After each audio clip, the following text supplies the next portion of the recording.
CPIM നേതാവ് K Shailaja പേരാവൂരിലേക്ക് മത്സരിക്കാൻ K Shailaja സന്നദ്ധത അറിയിച്ചു.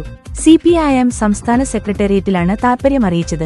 കണ്ണൂർ ജില്ലാ സെക്രട്ടേറിയറ്റിന് ശേഷം തീരുമാനം അറിയിക്കാമെന്ന് സംസ്ഥാന നേതൃത്വം വ്യക്തമാക്കി. മട്ടന്നൂരിൽ കെ സനോജ് സ്ഥാനാർത്ഥിയാകും.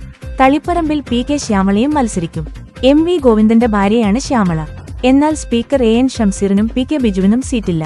തലശ്ശേരിയിൽ കാരായി രാജൻ സ്ഥാനാർത്ഥിയാകും. തോമസ് ഐസക്, ജയരാജൻ എന്നിവർക്കും സീറ്റില്ല. സംസ്ഥാന സെക്രട്ടേറിയറ്റിൽ നിന്ന് സ്വരാജ് മത്സരിക്കാനാണ് സാധ്യത. പൊന്നാനിയിലെ പട്ടികയിൽ സ്വരാജിന്റെ പേരുണ്ട്.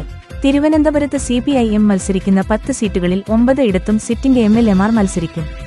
വർക്കലയിൽ വിജോയിയുടെ കാര്യത്തിൽ തീരുമാനം നാളെ CPIM ജില്ലാ സെക്രട്ടേറിയറ്റ് വിഷയം ചർച്ച ചെയ്യും. മൂന്നാം ഭരണം തേടുന്ന LDFനെ പിണറായി തന്നെ നയിക്കുമെന്ന് പ്രഖ്യാപിച്ചു കഴിഞ്ഞു. മാർച്ച് 7-ന് മുൻപ് സ്ഥാനാർത്ഥികളുടെ കാര്യത്തില് തീരുമാനമുണ്ടാകുമെന്നും MA ബേബി ഇന്നലെ PB യോഗത്തിനു ശേഷം മാധ്യമങ്ങളോട് പറഞ്ഞു.